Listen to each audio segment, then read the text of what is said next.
আমাদের খোকন স্টাইরি চ্যানেলের সকল প্রকার পাঠ গল্প দেখতে আমাদের চ্যানেলটি সাবস্ক্রাইব করে পাশে থাকা বেল আইকনে ক্লিক করে অল নোটিফিকেশন অন করে দিন। ঝটপট জবাব ইমতিয়াজের। করে দেব। সঙ্গে সঙ্গে মোতালেব, কাশেম আর দরজার সামনে দাঁড়িয়ে থাকা রাগান্বিতা পুরো তাজ্জব বনে গেল। রাগান্বিতা তো বলেই ফেলল, ছেলেটা কি পাগল? রাগান্বিতার বাবা খুব অদ্ভুত দৃষ্টি নিয়ে তাকিয়ে রইল ইমতিয়াজের মুখের দিকে। বলল, কি বলো তুমি? না মানে আজ পর্যন্ত এই জিনিসটা কখনো করতে ইচ্ছে হয়নি। ইচ্ছে হলে হয়তো করে দিতাম, তাই বললাম। আমি আবার খুনি ভাববেন না কিন্তু জমিদার সাহেব। রাগান্বিতার বাবা কি বলবেন বুঝতে পারছেন না। ছেলেটা তার সামনে খুন করার বিষয়টা নিয়ে এত ইজিলি কথা বলতে পারছে।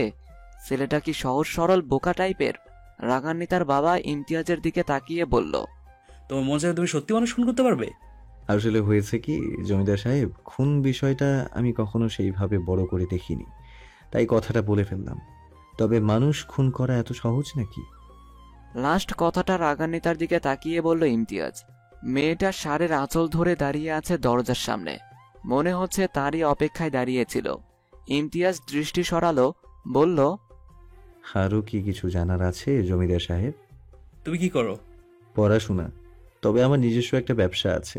পড়াশোনার পাশাপাশি আমি সেই ব্যবসাটাও করি। কিসের ব্যবসা? তাঁতের। আচ্ছা, পরশু রাতে যে একটা ছেলের খুন হয়েছিল এ সম্পর্কে তুমি কিছু জানো? জানি বলতে শুনেছি। আমি তো আর ছেলেটাকে চিনি না, কখনো দেখিনি। তবে শুনেছি খুন হয়েছিল নাকি। আর কিছু জিজ্ঞেস করল না মোতালেব তালুকদার, শুধু বললেন, ঠিক আছে, তুমি এবার যেতে পারো। আবার ডাকলে এসো। ঠিক আছে জমিদার সাহেব, আসসালামু আলাইকুম। ওয়ালাইকুম আসসালাম। ইমতিয়াজ আর দাঁড়ালো না, দুপলক রাগান্বিতাকে দেখেই বেরিয়ে গেল। রাগান্বিতাও দেখল তা। ইমতিয়াজ যেতে সেও চলে গেল বাড়ির ভিতরে। অন্যদিকে রাগান্বিতার বাবা তাকিয়ে রইল ইমতিয়াজের যাওয়ার পানে। ছেলেটার কথাবার্তা ঠিক কেমন যেন ঠেকছে তার, তবে কারো কাছে তা প্রকাশ করলেন না। হঠাৎ যেন কি একটা মনে পড়ল।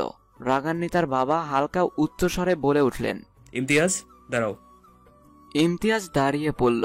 কিছু একটা ভাবতে ভাবতে পিছন ঘুরল, খানিকটা ভ্রু কুঁচকে বলল, জি বলুন। কাশেমকে ডাকলো মোতালেব তালুকদার, বলল, পোলাটারের ভিতরে নিয়ে যা কাশেম। সঙ্গে রাগান্বিতে বলবি কিছু মিষ্টি আর পানি দিতে। তুই তো জানিস আমাদের পরিবারের নিয়ম আছে, মেহমানদের খালি মুখে ভিতরে দিতে নেই। ইমতিয়াজ শুধু শুনে গেল, জবাবে কিছু বলবে, কিন্তু রাগান্বিতার বাবা বলতে দিলেন না। কাশেম ইমতিয়াজকে ভিতরে যাওয়ার জন্য অনুরোধ করল। ইমতিয়াজও আর বারণ করতে না পেরে চলল কাশেমের পিছু পিছু। তবে যাওয়ার আগে রাগান্বিতার বাবার দিকে তাকালো। তার মনে হলো জমিদার সাহেব বোধহয় খুব ভালো মানুষ।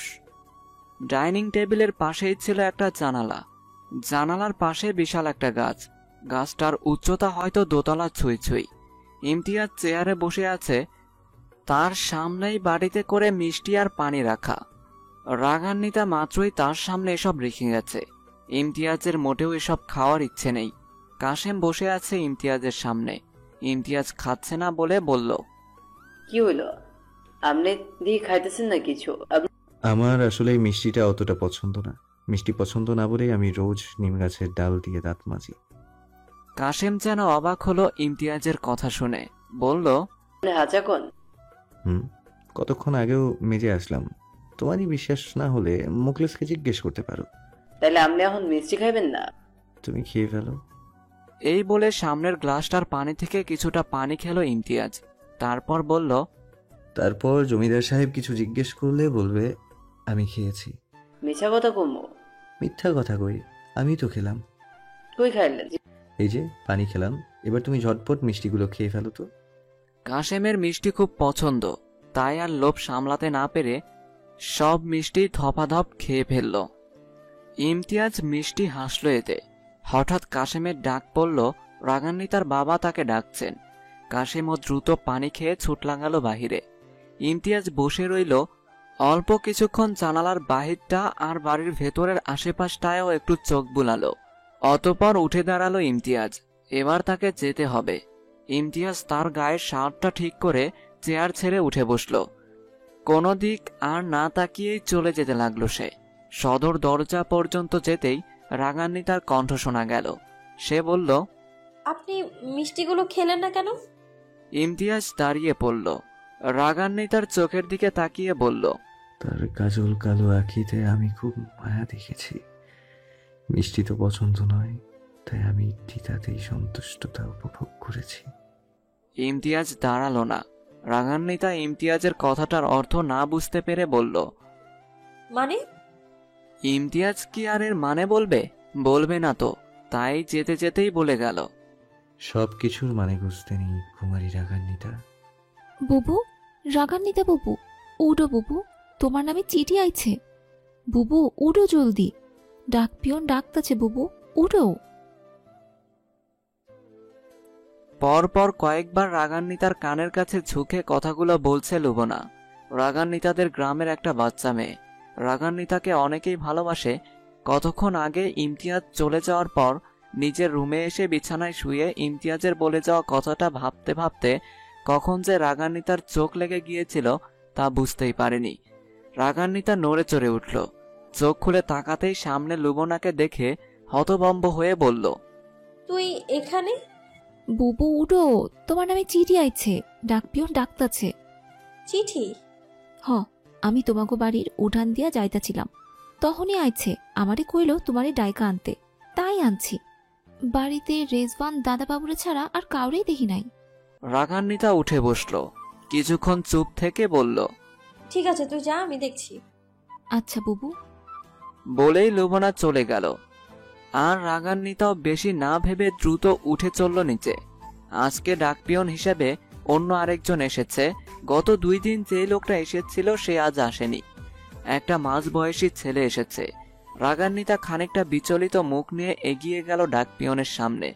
সে যেতেই রাগান্বিতার দিকে খামে ভরা চিঠিটা এগিয়ে দিয়ে শুদ্ধ ভাষায় বলল, ডাকপিয়ন, আপনার নামে চিঠি এসেছে। রাগান্বিতা কিছুক্ষণ ডাকপিয়নের দিকে তাকিয়ে থেকে চিঠিটা নিল, বলল, ধন্যবাদ। ডাকপিয়ন একটা ছোট সই নিয়ে যেতে নিল। রাগান্বিতা তাকে ডাকলো, বলল, আচ্ছা শুনুন। ডাকপিয়ন দাঁড়িয়ে পড়ল। পিছন ঘুরে সাবলীল কণ্ঠে বলল, জি বলুন। চিঠিটা কোথা থেকে এসছে এ সম্পর্কে আপনি কিছু জানেন? ডাকপিয়ন খানিকটা চমকালো কথাটা শুনে। অবাক স্বরে বলল, না, আমি তো খালি ডাক বাক্স থেকে নিয়ে আসি আর ঠিকানা মাফিক পৌঁছে দেই। তবে একটা অবাক করার বিষয় কি জানেন? আপনার চিঠিটা কোথা থেকে আসে তার ঠিকানা ওই চিঠিতে দেওয়া নেই, শুধু আপনাদের এই বাড়ির ঠিকানাই দেওয়া ছিল। বিষয়টা সত্যি অবাকজনক। যাই হোক, আমার দেরি হচ্ছে, যেতে হবে, আরো অনেক জায়গায় যেতে হবে তো। ঠিক আছে, ধন্যবাদ আপনাকে। ডাকপিয়ন আর কিছু না বলে চলে গেল। রাগান্বিতাও চিঠি হাতে নিয়ে ঢুকে গেল ভিতরে। কে যে দিচ্ছে চিঠিগুলো? এই গ্রামেরই নয় তো? আচ্ছা, ডাকপিয়ন মিথ্যা বলছে না তো? এমনও তো হতে পারে ঠিকানা দেয়া ছিল কিন্তু ডাকপিয়ন জানাতে চাইছে না। রাগান্বিতা তার মাথায় চাপড় মারল। কি সব ভাবছে? ডাকপিয়ন ঠিকানা বলতে চাইবে না কেন? অদ্ভুত। চিঠি পেয়ে মাথাটা পুরোপুরি বোধহয় গেছে রাগান্বিতার। রাগান্বিতা এসব ভাবতে ভাবতে সদর দরজা দিয়ে ভিতরে ঢুকতেই তাকে আবার ডাকতে এলো লুবনা। বলল, বুবু, নদীর ওই পারে যাইবা শাপলা তুলতে?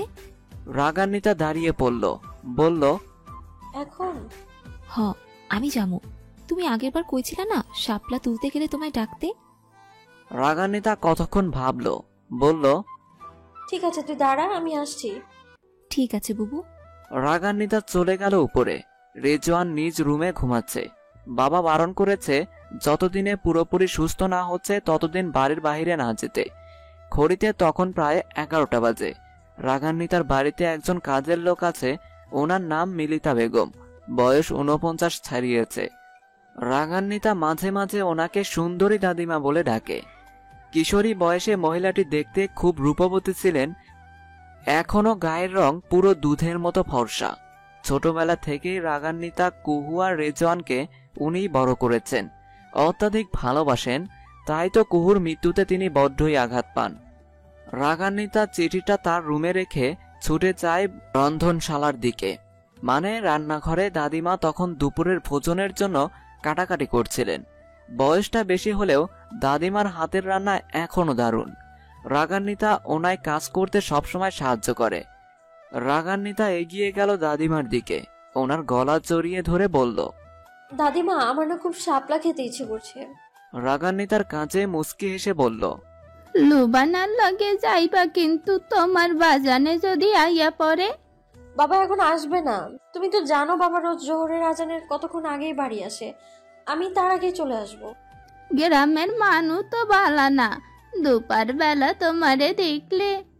কেউ দেখবে না, আমি তাহলে যাই। আমি মানা করলে তুমি শুনবা বুঝি। হাসে রাগান্বিতা। দাদিমার গালে একটা চুমু এঁকে বলে, তুমি মানা করবা বুঝি। দাদিমাও হেসে ফেলে। আজ অনেকদিন পর তিনি হাসলেন। রাগান্বিতা উঠে দাঁড়ালো, বলল, আমি তাড়াতাড়ি চলে আসবো, তুমি চিন্তা করো না। আর রেজওয়ান, দাদা ভাইয়ের ঘুম ভাঙলে ওরে কিছু খেতে দিও। আচ্ছা, ওসব তোমার ভাবন লাগবো না। মুস্কি হাসে রাগান্বিতা। অতপর হালকা একটু তৈরি হয়ে সে চলে যায় লুবনার সাথে বাড়ির পিছন দিকের রাস্তা হয়ে জামতলা পেরিয়ে। বলতো মোকলেস, এই গ্রামের সবচেয়ে সুন্দরী নারীর নাম কি? বইটা হাতে নৌকায় দাঁড়িয়ে থাকা ইমতিয়াজ কথাটা জিজ্ঞেস করলো মোকলেসকে। মোকলেস নৌকার একদম কর্নারে বসেই বলে উঠল, ওনার একটা বোন ছিল না? হ, কহুয়া ভাই উনিও সুন্দর ছিল, জানো ইমতিয়াজ ভাই? তাই বুঝি? চোখ দুইটা কি সুন্দর ছিল, খালি মায়া আর মায়া। ইমতিয়াজ হেসে ফেলে, বলে, মায়ার তুই কি বুঝিস রে? মোকলেস হাসে, বলে, গ্রামের হক গলে কইতো, তাই কইলাম। ইমতিয়াজ আবারও হাসে, মনে মনে আওড়ায়, রাগান্বিতার চেয়ে বেশি নয়। ওই মোকলেস, যাবি? আচমকা লুবনার কণ্ঠটা কানে আসতেই সামনে তাকালো ইমতিয়াজ। তার যেন বিশ্বাস হলো না রাগান্বিতা এসেছে, তাও স্বাধীনভাবে। রাগান্বিতাকে এর আগে যতবার দেখেছে ইমতিয়াজ, প্রতিবারই সাজসজ্জিতভাবে। সকালে যখন দেখছিল তখনও সেজে গুজেছিল, হাতে চুড়ি, গলায় কানে গহনা, চোখে কাজল, শাড়িটাও অন্যভাবে পরত। কিন্তু এখন একটা লাল রঙা কাপড় পরেছে, তাও গ্রামীণ স্টাইলে। হাত গলা খালি, কানে ছোট দুটো কানের দুল, তবে কাজলটা আছে, আর লাল রঙা ঠোঁট, খোবা করা চুল। খারাপ লাগছে না খুব একটা, সাধারণের মাঝেও অসাধারণ লাগছে তাকে। এদিকে রাগান্বিতা দেখছে ইমতিয়াজকে। ছেলেটা লুঙ্গি আর ফতুয়া পরেছে, মাথায় গামছা বাঁধা, চোখে চশমা নেই, মাথা ভর্তি এলোমেলো চুল, হাতে বৈঠা, দেখতে পুরোই অন্যরকম লাগছে, আর খাঁটি মাঝি বলে মনে হচ্ছে। এদের ভাবনার মাঝে মোকলেস লুবনাকে উদ্দেশ্য করে বলল, তুই আবার কমলে যাবি? ওই পারে যাবো শাপলা আনতে। ওরে বাবা, শখ কত! হাবলা আনতে যাইবে, তোরে নিমু না? এবার রাগান্বিতা বলল, নিবি না কেন? তাড়াতাড়ি নৌকা চালা, আমরা যাব। কণ্ঠটা যেন রাগান্বিতা আফার মতো লাগলো। মোকলেস এবার ভালো মতো রাগান্বিতার দিকে তাকালো, চোখ বড় বড় করে বলল, আফা, আপনিও যাইবেন? এখন বেশি না, কথা না বলে দ্রুত চল। আচ্ছা, আহেন আফা। বলে নৌকা থেকে নামলো মোকলেস। ইমতিয়াজ নৌকার ওই মাথায় দাঁড়ানো। ইমতিয়াজ আর মোকলেস ওরা দুজন নৌকা নিয়ে ওদিকটায় ঘুরতে যাওয়ার প্ল্যান করেছিল, তবে রাগান্বিতারা যে এই মুহূর্তে এখানে আসবে এটা সে ভাবেনি। ইমতিয়াজ রাগান্বিতাকেই দেখে গেল অনেকক্ষণ। মোকলেস নামতেই লুবনা আর রাগান্বিতা উঠে বসলো নৌকায়। নৌকার মাঝখানে বসলো দুজন। রাগান্বিতা প্রশ্ন করলো ইমতিয়াজকে, আপনি কি নৌকা চালাবেন এখন? ইমতিয়াজের হুঁশ ফিরল, বলল, হুম। রাগান্বিতা অবাক হয়ে বলল, কখনো চালিয়েছেন নৌকা? খুব স্বাভাবিকভাবে বলল ইমতিয়াজ। না তো, এই প্রথম। ইমতিয়াজের কথা শুনে হোঁচট খেল রাগান্বিতা, বলল, ডুবিয়ে মারতে চাইছেন নাকি? আমি মরতে দেব না তো। এখানে মেরে দিলে লাশ পাওয়া যাবে কি? রাগান্বিতা হতবম্ব হয়ে বলল, কি? আপনি যেটা শুনেছেন সেটাই। আমায় মেরে ফেলবেন? আমি চাইলে দিতেও পারি। আপনি কি পাগল? হতে পারি। তাজ্জব বনে যায় রাগান্বিতা। এ ছেলের সাথে নিশ্চয়ই কোনো ভূতটুত আছে, না হলে এসব কি বলে। রাগান্বিতার ভাবনার মাঝে হেসে ফেলে ইমতিয়াজ, জোরে চেঁচিয়ে বলে, ওই মোকলেস, হলো তোর? মোকলেস নৌকাটা ঠেলতে ঠেলতে বলল, এই তো দড়ি খুললে দিছি ভাই, উঠবো? ওর তাড়াতাড়ি, নয়তো তোর রাগান্বিতা আফা ভাবছে তারে ডুবাইয়া মাইরা ফেলামু। মোকলেস নৌকায় চড়ে বসলো, হালকা হেসে বলল, কি যে কন ভাই? ইমতিয়াজ নৌকা চালাতে চালাতে বলল, আমি বলি নাই তো, তোর রাগান্বিতা আফা বলেছে। মোকলেস এবার তাকায় রাগান্বিতার দিকে, বলে, ভয় নাই আফা, ইমতিয়াজ ভাই অনেক ভালো নৌকা চালায়। কাইল তো আমায় নৌকায় কত জায়গায় ঘুরাইলো। মোকলেসের কথা শুনে রাগান্বিতা ইমতিয়াজের দিকে তাকিয়ে কড়া কণ্ঠে বলল, তার মানে আপনি আমায় মিথ্যে কথা বলেছেন? ইমতিয়াজ বৈঠা বাইতে বাইতে বলে, সুন্দরী নারীদের সাথে দু একটা মিথ্যা কথা বলাই যায়, এতে কোনো ক্ষতি হয় না, বরং ভালোই হয়। রাগান্বিতা অবাক হয়ে বলে, ভালো কিসে? ওই যে তার ভয় মাখা মুখটা দেখা যায়, দেখতে কিন্তু দারুণ লাগে। আপনি কখনো দেখেছেন? দেখেননি আমি জানি। রাগান্বিতা আর কিছু বলে না। এই ছেলে যা চরম বদমাস তা সে ভালো মতোই বুঝতে পেরেছে। ঢেউয়ের স্রোতে ভাসছে নৌকা, বৈঠা হাতে নৌকা চালাচ্ছে ইমতিয়াজ, মাঝে বারংবার দেখছে রাগান্বিতাকে। মেয়েটাকে বড্ড বেশি যেন অন্যরকম লাগছে এখন। ইমতিয়াজ বৈঠা বাইতে বাইতে বলে উঠল, তা আজ হঠাৎ সাজবিহীন বাহিরে নামলেন? দেখে তো বোঝাই যাচ্ছে না আপনি জমিদারের বাড়ির সেই রূপবতী ছোট্ট কন্যা। রাগান্বিতা বেশ কিছুক্ষণ চুপ থেকে বলল, কেন, ভালো লাগছে না বুঝি? না সেটা নয়, একটু অন্যরকম লাগছে, তবে খারাপ লাগছে না। আপনারা তো সুন্দরী জমিদার কন্যা, আপনাদের খারাপ লাগতে পারে নাকি? খানিকটা বিরক্ত নিয়ে বলল রাগান্বিতা। কথায় কথায় রূপবতী বলবেন না তো, শুনতে ভালো লাগে না। ইমতিয়াজ হাসে, মোকলেসকে নিয়ে রাগান্বিতাকে উদ্দেশ্য করে বলে, ভালো মানুষের দাম রইল না রে মোকলেস, আজকাল সুন্দর জিনিসকেও সুন্দর বলা নিষিদ্ধ। রাগান্বিতা চোখ রাঙানোর দৃষ্টিতে তাকালো ইমতিয়াজের দিকে, বলল, সুন্দর মানেই ভয়ঙ্কর, এটা জানেন নিশ্চয়ই। ইমতিয়াজ এবার ভারী উচ্চস্বরে হাসলো, বলল, আপনি বড্ড হাসাতে পারেন রাগান্বিতা, সমস্যা নেই, এটা কথা জেনে রাখুন, এই ইমতিয়াজের ভয়ঙ্কর জিনিসের উপরই আকর্ষণ বেশি। আপনার সাথে কথায় পারা যাবে না। আপনি এত সুন্দর করে কথা বলেন যে উত্তর না দিয়েই পারি না। রাগান্বিতা চুপ হয়ে যায়, আর কিছু বলে না। এই ছেলেরা বড্ড বেশিই বদমাস। ইমতিয়াজ নদীর পানির দিকে তাকায়, ঢেউয়ের তালে তালে চলতে থাকে। এভাবে চলতে চলতে তারা এসে পৌঁছালো বিপুল সৌন্দর্যে ঘেরা এক শাপলার বিলে, যেখানে রয়েছে শুধু কারি কারি শাপলা। কি সুন্দর রং তাদের! রাগান্বিতা মুগ্ধ হলো এত সুন্দর সুন্দর শাপলা দেখে। ইমতিয়াজ নৌকা চালানো হালকা থামালো, বলল, হাতে শাপলা কুড়াবেন নাকি? রাগান্বিতা মুখ জলজল করা এক হাসি নিয়ে বলল, এটা তোলার জন্যই তো এতটা পথ বাবার থেকে দিলাম ফাঁকি। ইমতিয়াজ যেন এতক্ষণে বুঝলো রাগান্বিতা কেন তার সাজগোজ পাল্টে বেরিয়েছে। ইমতিয়াজ ডাঁটি সহ শুধু পাতাটা ছাড়িয়ে হাতে করে একটা সুন্দর লাল রঙের শাপলা তুলে আনলো, বৈঠা দিল মোকলেসের হাতে। তারপর ফুলটার দিকে তাকিয়ে রাগান্বিতাকে উদ্দেশ্য করে বলল, একটু সাজবেন নাকি? রাগান্বিতা অবাক হলো, অবাক হয়েই বলল, সাজবো মানে? ইমতিয়াজ তার হাতে শাপলার নিচের অংশ মানে ডাঁটিটাকে মাঝ বরাবর করে মাঝখান থেকে ছিঁড়ে দুই ভাগ করে দিল। খুব সুন্দর ডিজাইনের মতো করে ডাঁটিটার দুই অংশকে ভাগ ভাগ করলো, তবে পুরোপুরি ছিলল না। রাগান্বিতা শুধু দেখতেই ছিল বিষয়টা, আর তার পিছনে লুবনা নিজের মতো করে শাপলা কুড়াতে লাগলো। ইমতিয়াজ শাপলার ডাঁটির অংশটুকু সুন্দর মতো সাজিয়ে শাপলার ফুলটাকে পুরোপুরি মেলে দিল। তারপর রাগান্বিতার গলায় মাপটা আন্দাজ মাফিক ডাঁটির দুই অংশকে গিট দিল। তারপর রাগান্বিতার দিকে ফুলটা এগিয়ে দিয়ে বলল, গলায় পরে নিন। রাগান্বিতা শুধু তাকিয়েছিল ইমতিয়াজের হাতের দিকে। শাপলার ফুলটা দিয়ে গলার অলংকার বানিয়েছে ইমতিয়াজ। রাগান্বিতার কোনো হেলদোল না দেখে আবারও বলল ইমতিয়াজ, কি হলো ধরুন। রাগান্বিতা নিল। রাগান্বিতা ফুলটা নিতেই ইমতিয়াজ বলল, এবার গলায় পরে নিন। রাগান্বিতা বিনা বাক্যে পরে নিল। ইমতিয়াজ যেন খুশি হলো এতে। ইমতিয়াজ চাইলে নিজ থেকে ওটা পরিয়ে দিতে পারত রাগান্বিতাকে, কিন্তু দিল না। অদ্ভুত একটা বিষয়, ফুলটা পুরোপুরি রাগান্বিতার গলার মাপ মতো হয়েছে।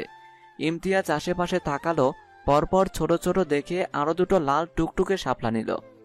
সুন্দর মতো ফুল দুটোকে মেলে দিয়ে রাগান্বিতার দুই কানে পরে নিতে বলল। তার কানে থাকা ছোট ছোট অলংকারের সাথে গুজে দিয়েছে ফুল দুটো। এতে আরো বেশি মায়াবিনী যেন হয়ে উঠল রাগান্বিতার মুখখানা। দুই হাতেও পড়েছে শাপলা। ইমতিয়াজ এক মুগ্ধ নয়নে তাকিয়ে রইল রাগান্বিতার মুখের দিকে।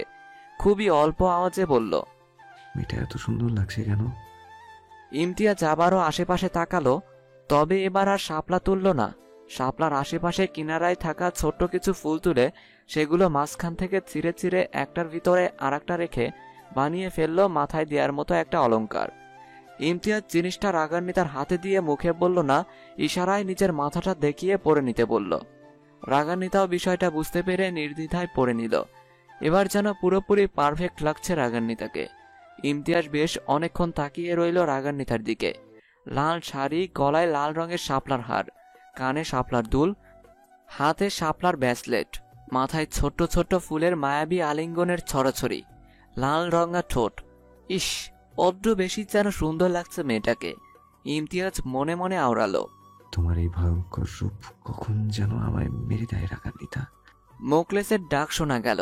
আকাশে মেঘ করেছে, যখন তখন বৃষ্টি নামবে।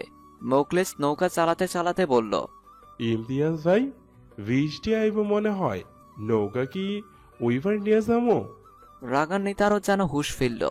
সেও যেন এতক্ষণে কোনো ঘোরে আটকেছিল। ইমতিয়াজের ধ্যান ভাঙল, এসব কি ভাবছিল সে। ইমতিয়াজ রাগান্বিতার থেকে চোখ সরিয়ে ফেলল। আকাশ পানে তাকিয়ে খানিকটা চেঁচিয়ে মোকলেসকে উদ্দেশ্য করে বলল, বইটা আমার কাছে দে। মোকলেস দিল। ইমতিয়াজও দ্রুত বৈঠা হাতে নৌকা চালাতে লাগলো। আকাশে ভয়ঙ্করভাবে মেঘ করেছে, যখন তখন বৃষ্টি পড়বে। ইমতিয়াজ বসা থেকে উঠে দাঁড়ালো। রাগান্বিতা আর লুবনা ওদের শক্ত করে বসতে বলল। ওরা বসলো।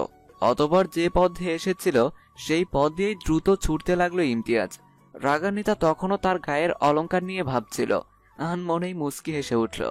তার হাসিটা বুঝি দেখল ইমতিয়াজ, তবে আপাতত বেশি ভাবল না। প্রায় আধ ঘন্টার রাস্তা 20 মিনিটে আসলো ইমতিয়াজ। অনেক দ্রুতই আসলো তারা। নৌকা কিনারায় আসতেই মোকলেস দ্রুত নেমে নৌকা বাঁধল ঘাটে। তারপর একে একে নামলো লুবনা আর রাগান্বিতা। ইমতিয়াজও নামলো শেষে। খানিকটা ফিসফিস করে রাগান্বিতার কানের কাছে নিজের মুখটা নিয়ে বলল, প্রেম বড্ড ভয়ঙ্কর রাগান্বিতা, আপনি সইতে পারবেন না। ইমতিয়াজ চলে গেল আর রাগান্বিতা স্তব্ধ হয়ে দাঁড়িয়ে পড়ল ওখানে। ছেলেটা তাকে কি বলে গেল? সে কি প্রেমে পড়েছে? না তো। তাহলে বলল কেন কথাটা? লুবনা ডাকলো রাগান্বিতাকে, বলল,